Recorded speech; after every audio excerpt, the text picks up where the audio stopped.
What it is, your man and back for another episode of the 90s within Hopefully I'm either reminding you or teaching you, one of the two. Otherwise, like, what are we here for? Today we're talking about the best female R&B groups of the 90s. We did a little video about the best male R&B groups of the 90s, so it's only right that we switch it up and do the best my personal opinion of the best female groups of the 90s, my favorite ones, okay?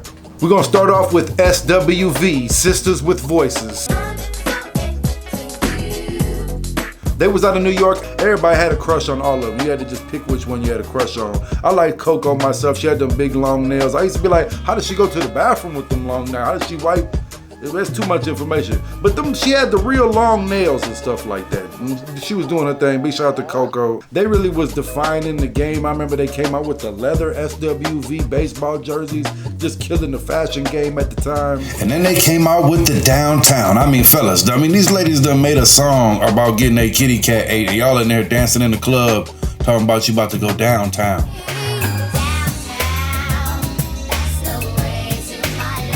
Their debut album, It's About Time, went triple platinum. I remember when I didn't contribute to that triple platinum because when it first came out, I had the bootleg. I remember when it first came out, I went to the corner store. I used to go to the corner store and they'll have all the tapes, the bootleg tapes right there at the front counter. I'm like, yo, let me get that SWV. Their hit song, Weak, the producer said he wrote the song in 10 minutes, quick, just a little quick one.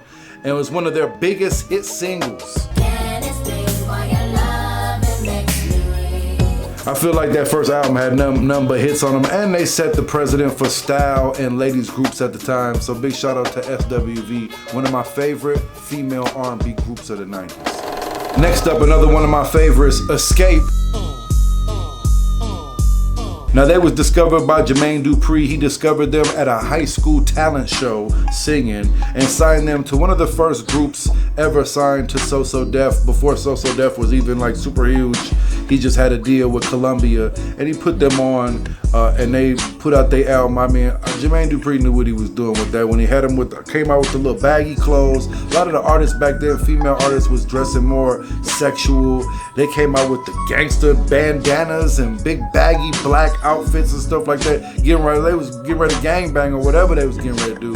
But Escape came out and created a style, created a sound out of Atlanta. And they was one of the first, singing groups to really come out of Atlanta at the time and blew up on the scene and did their thing. Their debut album in 1993, Hummin' At Ya, went double platinum. Their second album went even bigger. It was called Off the Hook. It came out in 1995 and it's probably labeled as one of the best R&B classics from the 90s. Big shout out to Escape, one of my favorite R&B female groups of the 90s. Now when this female group hit the scene, I was like, oh my gosh, I'm talking about Total. Now their first single they came out with Biggie, and Biggie was Biggie at the time. It was just, he was putting out hits. That first verse when it just came in, as soon as the beat came in, he just get to rapping. Give me all the chicken heads from Pasadena to Medina, bet big get in between you then the prognosis. That came out, they all about in the 8th grade when that Can You See came out. Man, it was just a crazy time, and that song was a banger for the summer. I remember listening to that joint. I had the cassette single of that song. I used to play it on repeat. It had the song and it had the instrumental. That's all I needed. Obviously, we know they was discovered by Puffy. I think they probably would have been more if they would have been on another label. Even though they had their hit single with Biggie, I think that if they would have been on another label that would have put more attention, they would have been blew up even more than they was, because they had a lot of hit singles. They had Kissing You.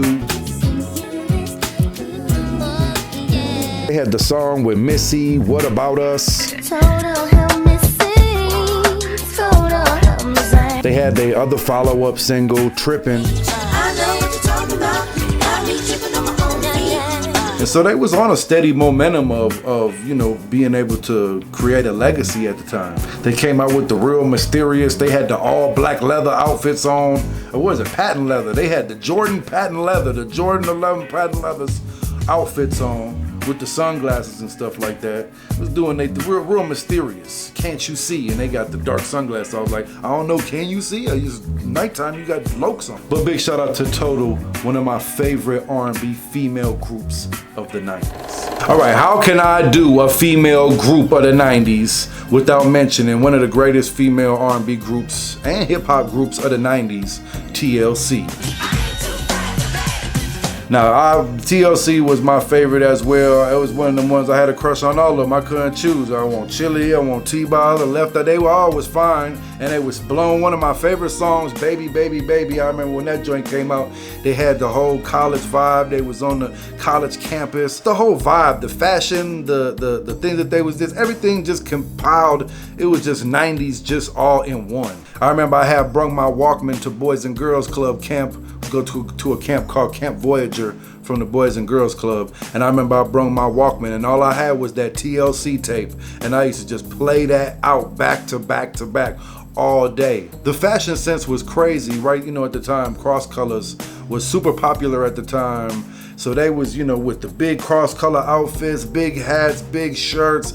The one style I tried, I never could get it, but they used to wear the pants, right? And they'll have the pants unzipped and unbuckled and a belt, but they got suspenders holding them up. I tried that a couple times. Them pants just got the swishing all around, but I tried it. And they had the Jodeci boots, so they had the big orange cross colors in the Jodeci boots with the different. It was just a 90s colorful masterpiece. Big shout out to TLC, probably the biggest hip hop and R&B female group of the 90s. All right, what were some of your favorite groups from the 90s, female R&B groups of the 90s? Or male, if you didn't get to see the male R&B groups of the 90s. Comment below, let me know. Maybe I'll be able to research and maybe I'll find out something I don't know. Or maybe you'll remind me. I'm reminding you and you reminded me at the same time. You know what I'm talking about? We in there. It's your man, N.I. with the 90s with N.I.